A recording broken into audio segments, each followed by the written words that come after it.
Huntrix from KPop Demon Hunters out of Lego because I am obsessed. I have a whole video about it showing it, how I did it. Not quite step by step because it was a whole week of my life and most of my youth and vitality I poured into the making of these girls. But it was so worth it because I feel like Zoey, Rumi and Mira look amazing as Lego mini dolls. But what I didn't do was give them weapons, and their amazing looking demon hunting weapons are as important as their voices are. So this is like a PS, like an addendum on my previous video. So make sure you watch that first so you can see how they're all put together. But I have updated Rumi just a tiny bit. I've put her little gold tassely thing on the end of her plait because I just felt like it looks amazing with it on there.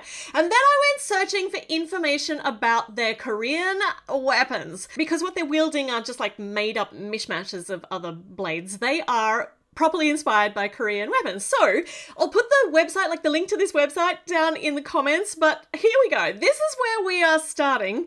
We don't have anything really that is perfect for this in Lego already. Like this would be the right shape for Rumi's, but it's not long enough. This would be good for the top of the polearm for Mira's. These little claw pieces might do well for Zoe's. Oh, for her little daggery thing. So, actually, these would probably, they're a little bit long, but these would work really well if you had the right colors. So they're individual daggers, but she wields multiple of these at once. They just keep magically coming into her hands, which is so, so cool. So let's have a go at seeing what is going to work for Zoe's weapon. I'm not going to try to pronounce it. Now, we actually need opalescent pieces for this because they're kind of glowy and glittery and shimmery. There are so few pieces in this color in Lego already. So like I debated making the weapons out of polymer clay and trying to get the right shimmer on them in the right shape, and I'm just gonna do what I can with what we have organically with Lego. And I came to this idea. Just bear with me. See this? I mean, it's a crown piece. It's the right color, but if you put this in Zoe's hand, they look like a cluster of little daggers, right? It would be cool if I could get them further into her hand. I need a different kind of adapter, but this is the best I can do with what I have. I think they look really good, and they need a tassel, like a little gold tassel. And this tassel is not little, like it is half the size of her, but we're going to try and attach it anyway. To the back, just to give it the whole, it's now like, you know, it's 3 times the size what it should be. But I think it looks really cute with the tassel, so I'm just going to stick with it. So there we go. Even though it's a little bit outsized and hold on, I'm trying to get this one on. This is a bit of a juggling act to try and get the adaptery thing on the front and on the back at the same time. But it works. Yeah, okay, so a little bit outsized, but I think they work.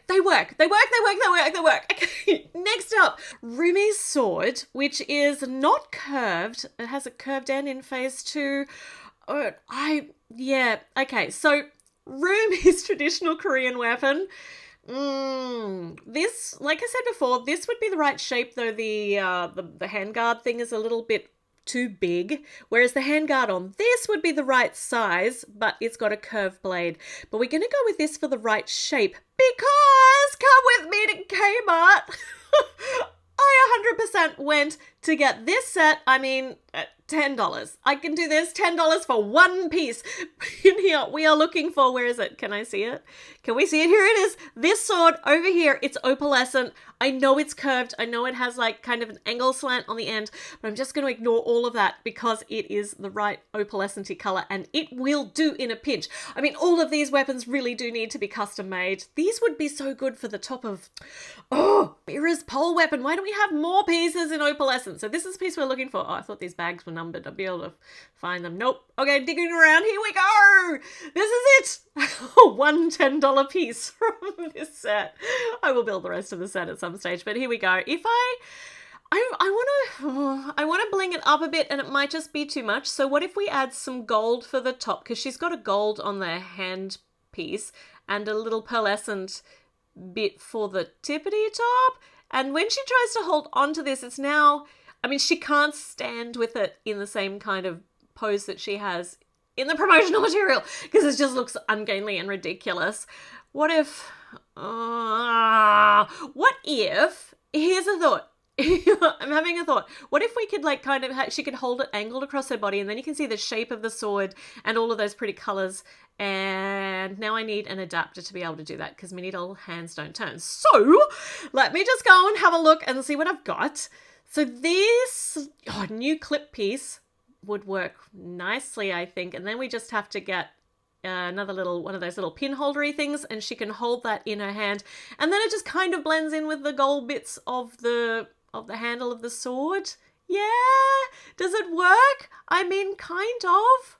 I'm going with yes. I think that looks really cool. And until we actually have an official K-Pop Demon Hunters weapon with official mini dolls, I'm going with this. I think it looks good. I think she looks really great with that, actually.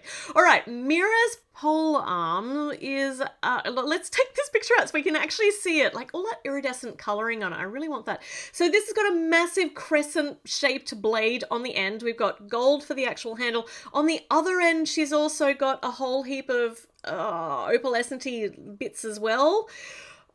This piece would be so cool. We could just add an ending on it. Maybe this one would work as well. It's not quite big enough, like the ratio is off. So this is what I'm going with what we have. This, I don't even know what this came from. It's not opalescent. It's see-through with a little bit of color in it, and I think it works very well, even though it's not, like, it's kind of jagged, but we're going to go with it because it's the right idea of the shape, right? So we're going to extend our pole arm out and then put some opalescent-y bits on the end. I wish I had another stick in opalescent, but I'm going to just kind of layer up these studs. It's going to be bulky, which I don't love, but it's okay. It's okay. And then on the end, we can put a little scroll worky kind of thing. That looks pretty epic, actually. Love this. The only problem is I'm not going to be able to get it all in shot when we get all three of the girls. And she can't kind of hold it behind her back because limitations on what Lego is physically able to do. She could if I make a little extender for that, for her arm, for her hand. Maybe I'll think on it. But in the meantime, she can just, I'm very carefully moving this arm down because custom pieces are delicate. So she can hold it here like this. So here we go. We have got our 3 Demon Hunters now fully equipped with their weapons, so, which means we can now start working on getting them some demons to hunt because they're fully armed and ready to go. So next stop is going to be creating the Saja Boys out of Lego mini dolls. And I think this is actually very, very doable. We have got some really cool K-pop hairstyles, and whichever ones we don't have, I will make and we'll paint their outfits and then they can have a face-off. Whoa, okay, all right. Will it be Saja Boys versus Huntrix? Who's gonna win? I don't know. I didn't watch the movie. I did. I watched it 100 times. All right, time to subscribe and make sure you click the notification bell because you do not want to miss it when the Saja Boys come. All right, that was a little bit excitable, but you know what? I am excited. Let's do this. All right, I'll see you again soon. Wish me luck. Bye.